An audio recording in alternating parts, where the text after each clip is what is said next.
Hello, dear commerce students. I am Praveen Jangir, and again I am here with another video. In this video, we are going to know about objectives of management. So let's start without delay.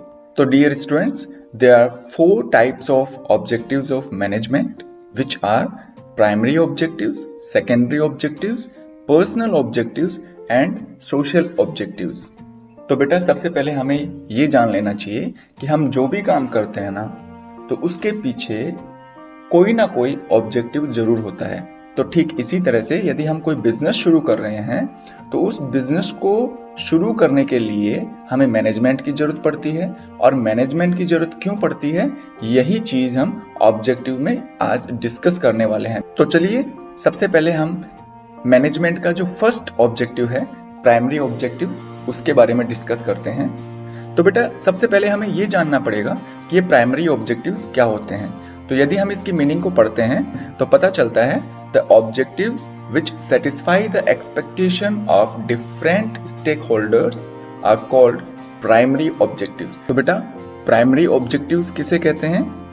ऐसे objectives जो business को चलाने के लिए जो उसमें पैसा invest करते हैं, जो वहां पर रहकर काम करते हैं, उन स्टेक होल्डर्स को सेटिस्फाई करना, उनकी जो इच्छाएं हैं, उनकी जो उम्मीदें हैं, उनको सेटिस्फाई करने के लिए जिन ऑब्जेक्टिव्स की जरूरत पड़ती है उन्हें हम मैनेजमेंट के प्राइमरी ऑब्जेक्टिव्स कहते हैं। इसका मतलब ये है बच्चों कि यदि मैनेजर ने अपने प्राइमरी ऑब्जेक्टिव्स फुलफिल कर लिए हैं तो प्राइमरी ऑब्जेक्टिव्स की बदौलत वो अपने बिजनेस का गुडविल बढ़ा सकता है। मतलब लोगों की नजर में वो बिजनेस बहुत अच्छा रहेगा, लोग उसकी बड़ाई करेंगे। अब हमें ये देखना है कि मैनेजमेंट के प्राइमरी ऑब्जेक्टिव्स कौन कौन से हैं जिसकी बदौलत मार्केट में बिजनेस की गुडविल अच्छी बनी रहती है। तो फर्स्ट है to produce goods and services at minimum wastage of resources. जो भी गुड्स एंड सर्विसेज बिजनेसमैन के द्वारा प्रोवाइड करवाए जा रहे हैं तो उनको मिनिमम वेस्टेज से प्रोवाइड करवाया जाए। मतलब उन सर्विसेज या गुड्स को प्रोड्यूस करने के दौरान जो आने वाला खर्चा है वो मिनिमम हो, ज्यादा फालतू के वेस्टेज न हो। सेकेंड पॉइंट है to distribute product and services at reasonable price.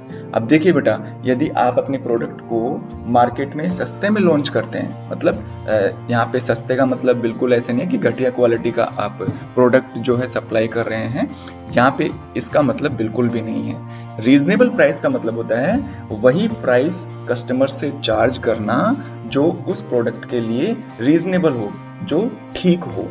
इसी तरह से थर्ड है टू पे फेयर रेम्यूनरेशन। और जो बिजनेस में काम करने वाले लोग हैं जैसे एम्प्लॉयज हुए, लेबर्स हुए, इनको जो रेम्यूनरेशन मिल रहा है वो भी बिल्कुल फेयर होना चाहिए। मतलब वो जितना काम करते हैं उतना पेमेंट तो उनको होना ही चाहिए, ना तो उससे कम ना उससे ज्यादा। इससे क्या होगा कि मार्केट में और आसपास के एरिया में उस बिजनेसमैन की बड़ाई होगी, उस बिजनेसमैन को लोग उसके टाइमली पेमेंट की वजह से जान पाएंगे और इससे बिजनेस की गुडविल जरूर बढ़ेगी। और फोर्थ पॉइंट है to earn more profit year by year. और हर बिजनेसमैन हर साल लगातार प्रॉफिट कब कमा सकता है? जब उसका मैनेजमेंट अच्छा होगा।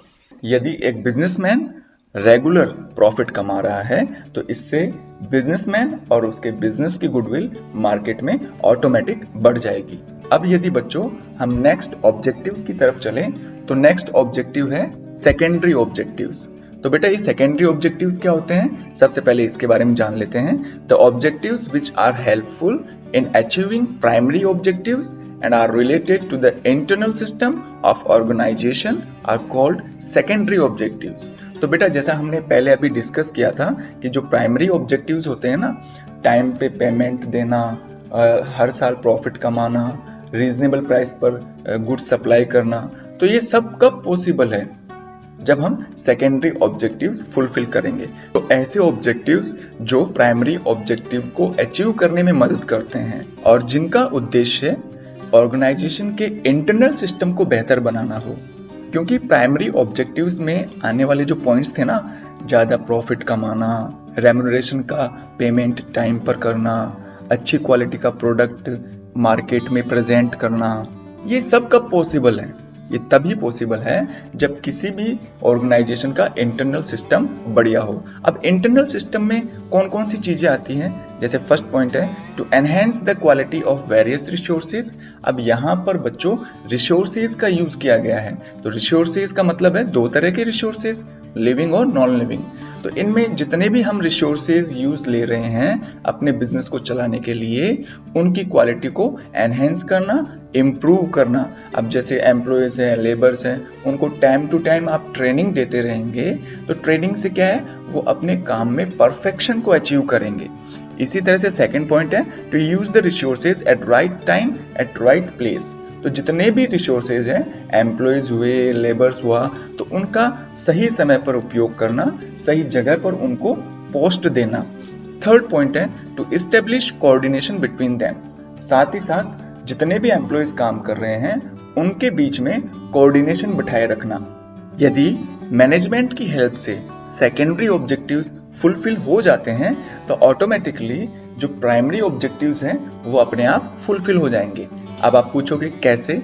यदि एक बिजनेसमैन अपने एम्प्लॉयज को टाइम टू टाइम ट्रेनिंग देता है, फिर उनके बीच में तालमेल बैठाए रखता है, तो वो सारे एम्प्लॉयज सेटिस्फाई रहेंगे और सेटिस्फाइड जो एम्प्लॉयज हैं वो बिजनेस को ईयर बाय ईयर प्रॉफिट कमा कर भी देंगे और इससे क्या होगा, बिजनेस की गुडविल मार्केट में अच्छी बनी रहेगी। तो देखा, सेकेंडरी ऑब्जेक्टिव्स फुलफिल हुए तो अपने आप ही प्राइमरी ऑब्जेक्टिव्स फुलफिल हो जाते हैं।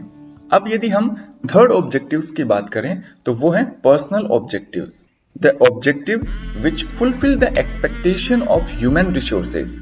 बेटा ध्यान रखना, एक बिजनेस को चलाने में लिविंग और नॉन लिविंग दो तरह के रिसोर्सेज का यूज किया जाता है। तो जो ह्यूमन रिसोर्सेज है वो किससे रिलेटेड है? लिविंग रिसोर्सेज से। और इसमें कौन कौन से आते हैं?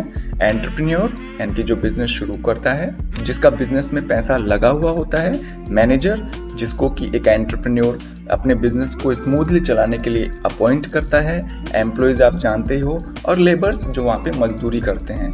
इन सभी की भी अपनी एक पर्सनल एक्सपेक्टेशन होती है कि यदि वो कहीं ऑर्गेनाइजेशन में काम कर रहे हैं तो उन्हें अच्छा वर्किंग एनवायरनमेंट दिया जाए, उनका रेम्यूनरेशन या उनका पेमेंट टाइम पर हो, उनकी जो प्रॉब्लम्स हैं उनको शॉर्ट आउट किया जाए टाइम पर और ज़्यादा प्रॉफिट कमाया जाए, ताकि उस प्रॉफिट का जो हिस्सा है वो उनके इन्वेस्टर्स और मैनेजर और जो एंटरप्रेन्योर को अच्छा खासा मिले। और ये सभी चीज़ें कब पॉसिबल है? जब किसी ऑर्गेनाइजेशन में मैनेजमेंट अच्छा होगा। हाँ तो बेटा, यदि हम लास्ट ऑब्जेक्टिव्स की बात करें तो वो है सोशल ऑब्जेक्टिव्स। तो बेटा इस चीज का आप हमेशा ध्यान रखना कि जहां पर बिजनेसमैन अपना बिजनेस चला रहा है तो उसके आसपास कुछ लोग भी रहते हैं। उनको हम क्या बोलते हैं? बिजनेस के लिए वो एक सोसाइटी है। तो वहां पर रहने वाले लोग भी बिजनेसमैन से कुछ एक्सपेक्टेशन रखते हैं। क्यों रखते हैं? क्योंकि बिजनेस को चलाने के लिए जितने भी रिसोर्सेज होते हैं ना, वो रिसोर्सेज एक बिजनेसमैन कहाँ से लेता है? सोसाइटी से ही तो लेता है। इसलिए एक बिजनेसमैन की ये जिम्मेदारी बन जाती है कि वो अपनी सोसाइटी की नीड्स को भी ध्यान में रखे। सोसाइटी की जरूरतों को भी पूरा कब किया जा सकता है? जब उस बिजनेसमैन को मैनेजमेंट करना आता हो। और इसके लिए वो क्या करता है? Using the resources in the best way. जितने भी रिसोर्सेज सोसाइटी से लिए हैं उनको अच्छी तरीके से इस्तेमाल करना, उनका मिसयूज नहीं करना। Don't pollute the environment. आसपास जो लोग रहते हैं, जो सोसाइटी हैं, समाज के लोग हैं, जिस माहौल में या जिस पर्यावरण में रह रहे हैं उस पर्यावरण को एक बिजनेसमैन के द्वारा ज्यादा पोल्यूट नहीं करना चाहिए, प्रदूषित नहीं करना चाहिए। Don't promote black marketing. ऐसा नहीं है कि लोगों की डिमांड आती जा रही है किसी प्रोडक्ट या सर्विस को लेकर और आप उन प्रोडक्ट या सर्विसेज को सोसाइटी को अवेलेबल ही नहीं करवा रहे, ये सोचकर कि भाई हाँ बाद में जब ज्यादा डिमांड बढ़ेगी तो ज्यादा प्राइस पर हम बेचेंगे। तो ऐसा भी उसे नहीं करना है। और ये कब पॉसिबल है? जब मैनेजमेंट किसी बिजनेस में अच्छा रहेगा तो ब्लैक मार्केटिंग की जरूरत ही नहीं रहेगी। To follow the government policy. इसी तरह से जिस जगह पर रहकर कोई बिजनेसमैन अपना बिजनेस कर रहा है तो वहां की जो लोकल गवर्नमेंट है या जो नेशनल गवर्नमेंट है उन्होंने बिजनेस से रिलेटेड जो भी पॉलिसीज, रूल्स एंड रेगुलेशन बनाए हैं उन सभी का वो पालन करे।